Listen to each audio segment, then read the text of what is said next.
semuanya, perkenalkan nama saya Madeline Sanchez Porangan dengan NIM 224611167. Pada video ini saya akan membahas mengenai cara belajar kecerdasan buatan dan metrik performa AI. Pengertian supervised, unsupervised, dan reinforcement learning. Pertama, supervised learning. Supervised learning adalah metode pembelajaran di mana komputer dilatih menggunakan data yang sudah ada label atau jawabannya. Yang kedua, unsupervised learning. Unsupervised learning adalah cara belajar komputer tanpa menggunakan data bersumber. Komputer mencari pola dalam data secara mandiri. Yang ketiga, reinforcement learning, yaitu model belajar di mana komputer belajar melalui pengalaman dengan mencoba berbagai tindakan dan menerima reward atau hukuman untuk memperbaiki keputusannya. Cara kerja supervised learning. Pertama, komputer diberi data yang sudah punya label. Misalnya, gambar wortel diberi label wortel. Dari data itu, komputer mempelajari ciri-ciri atau pola yang membedakan tiap label. Saat menerima data baru tanpa label, komputer mencoba menebak jawabannya berdasarkan pola yang sudah dipelajari. Ini adalah contoh dari supervised learning. Lalu implementasi di dunia nyatanya yaitu email spam filter, di mana sistem belajar dari ribuan email yang sudah diberi label spam dan bukan spam. Dari contoh tersebut, komputer memahami ciri-ciri spam seperti banyak link aneh atau kata-kata yang mencurigakan. Setelah belajar, sistem bisa otomatis menyaring email baru yang masuk. Contoh lainnya yaitu prediksi cuaca. Model belajar dari data cuaca sebelumnya, mulai dari suhu, kelembapan, hingga tekanan udara yang sudah dilabeli dengan kondisi hujan, cerah, atau berawan. Setelah paham pola masa lalu, model bisa memprediksi kondisi cuaca besok. Cara kerja unsupervised, yaitu komputer menerima data mentah tanpa label apapun, lalu mulai mencari kemiripan di antara data tersebut. Dari proses itu, komputer membentuk kelompok-kelompok yang dianggap memiliki pola yang mirip. Hasil akhirnya berupa pengelompokan atau pola tertentu yang ditemukan sendiri oleh komputer tanpa bantuan label dari manusia. Ini adalah contoh unsupervised learning, di mana data tanpa labelnya ini ada paprika, bawang, dan terong. Lalu setelah diproses, maka akan dikelompokkan berdasarkan bentuk dan warna. Di mana paprika dikelompokkan di kelompok 1, terong kelompok 2, dan bawang kelompok 3. Implementasi di dunia nyatanya yaitu pengelompokan nasabah bank,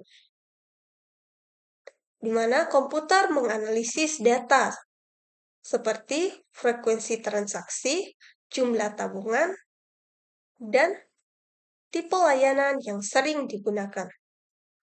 Tanpa diberi label, sistem bisa menemukan grup seperti nasabah aktif, penabung jangka panjang, dan pengguna layanan digital. Hasil ini membantu bank menyesuaikan layanan untuk tiap kelompok. Contoh lainnya ada rekomendasi musik, di mana aplikasi seperti Spotify menganalisis kebiasaan mendengarkan lagu tanpa label apapun.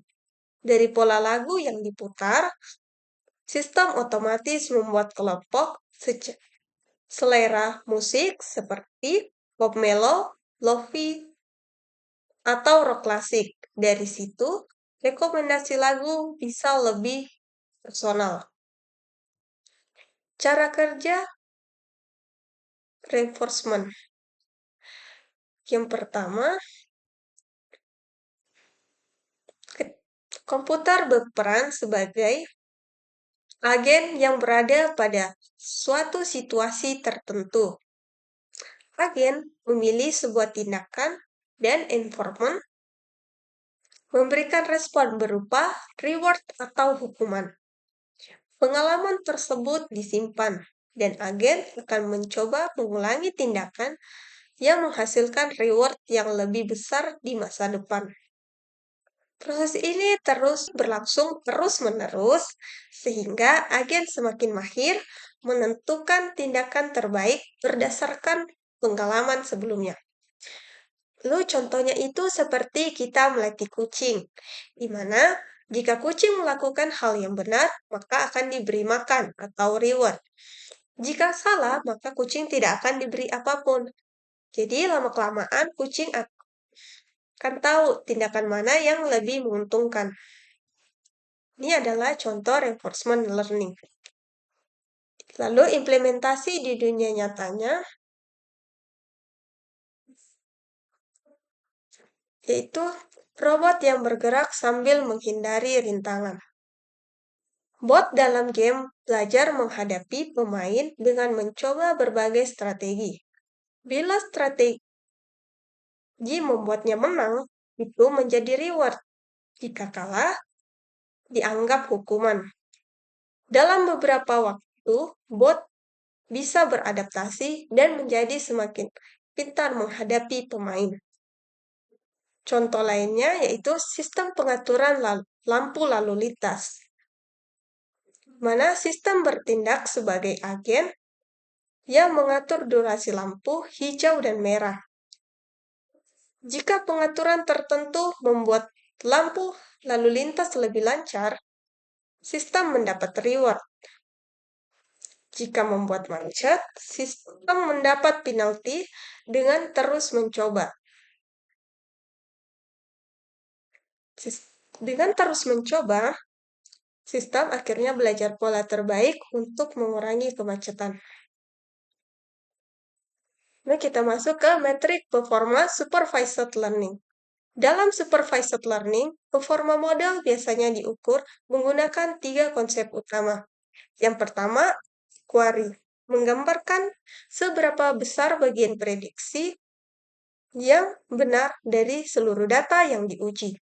Yang kedua, precision, menunjukkan ketepatan model ketika memprediksi sebuah data sebagai kategori positif, sehingga menggambarkan seberapa sering prediksi positif tersebut benar. Yang ketiga, recall, yaitu menilai kemampuan model dalam menemukan seluruh data yang sebenarnya masuk dalam kategori positif, sehingga mengukur seberapa sedikit kasus positif yang lewat. Selanjutnya, metrik performa unsupervised learning. Pada unsupervised learning, kualitas pengelompokan data dapat dilihat melalui 2 ukuran penting. Yang pertama, Silhouette score menunjukkan apakah data berada pada kluster yang tepat dan cukup jauh dari kluster lainnya. Nilai yang mendekati +1 mengindikasikan kluster yang terbentuk sudah jelas dan rapi. Lalu Davis Baldwin Index memberikan perspektif kebalikannya, yaitu menilai apakah kluster saling tumpang tindih. Semakin kecil nilainya, semakin baik, karena kluster terlihat lebih terpisah dan kompak. Lalu, metrik performa reinforcement learning. Dalam reinforcement learning, keberhasilan agen biasanya dinilai dari reward yang mampu dikumpulkan. Pertama, kumulatif reward adalah total reward yang diperoleh dalam satu episode penuh, sehingga memperlihatkan keberhasilan agen menyelesaikan tugas dari awal hingga akhir. Lalu, average reward menunjukkan rata-rata reward dari banyak episode yang berguna untuk melihat apakah agen mampu mempertahankan performa yang stabil dalam jangka panjang. Kesimpulannya, Supervised learning belajar dari data yang sudah punya label, sehingga cocok untuk tugas seperti prediksi atau klasifikasi. Unsupervised learning bekerja tanpa label dan fokus menemukan pola atau kelompok dalam data. Sementara itu, reinforcement learning belajar dari pengalaman dengan menerima reward atau hukuman dari setiap tindakan yang dilakukan. Ketiganya dinilai dengan metrik yang berbeda. Supervisor memakai acquire, precision, dan recall. Unsupervised memakai Gilholt score dan Davis-Baldwin index.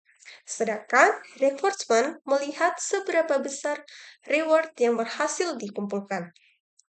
Secara sederhana, ketiga metode ini membantu komputer belajar dengan cara yang berbeda sesuai dengan kebutuhan dan jenis data yang digunakan. Sekian penjelasan dari saya, kurang dan lebihnya mohon dimaafkan. Terima kasih.